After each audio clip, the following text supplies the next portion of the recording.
Jaka Linglung dan Nyi Blorong telah bersatu dalam ikatan mistis. Namun, benarkah pernikahan manusia ular dan ratu siluman ini hanya tinggal legenda? Banyak yang percaya bahwa darah mereka masih mengalir, bersembunyi di balik wujud manusia biasa yang memiliki kemampuan di luar nalar. Namun, pertanyaan terbesarnya adalah, jika benar mereka memiliki keturunan yang hidup di antara kita, bagaimanakah cara mengenalinya? Dalam berbagai catatan lisan dan kepercayaan masyarakat di sekitar hutan Kuwu hingga pesisir selatan, ada ciri-ciri yang dianggap sebagai tanda bahwa seseorang membawa situ sisa energi, Jaka, Linglung, maupun Nyi Blorong. Ciri ini bukan hanya soal fisik, tapi juga tentang getaran energi yang mereka pancarkan. Yang pertama adalah tanda sisik. Bukan berarti kulit mereka sepenuhnya seperti ular, namun dalam beberapa kasus langka, terdapat bagian kulit yang mengeras dan berkilau, seperti sisik di area tersembunyi.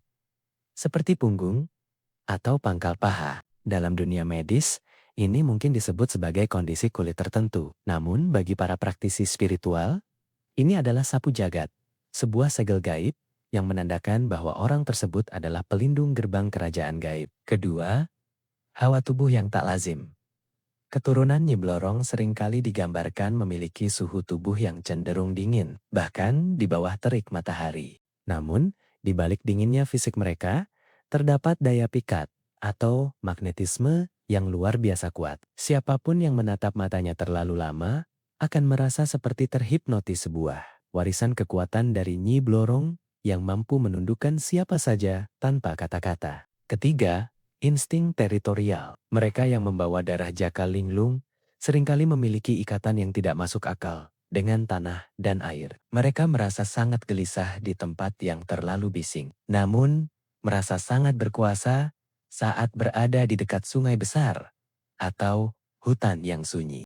Konon, mereka bisa mendengar detak jantung bumi, sebuah kemampuan yang diturunkan dari Jaka Linglung saat ia bertapa di kedalaman tanah hutanku demi mencari pengakuan ayahnya. Ciri-ciri ini mungkin terdengar mustahil bagi telinga modern. Namun bagi mereka yang pernah bersinggungan langsung dengan dunia sebelah, ini adalah kenyataan yang nyata. Pernahkah kalian bertemu seseorang dengan tatapan mata yang membuat bulu kuduk berdiri tanpa alasan yang jelas? Atau mungkin kalian sendiri yang merasakan kedekatan aneh dengan legenda ini? Bagikan cerita kalian di kolom komentar, karena terkadang kebenaran lebih aneh daripada fiksi.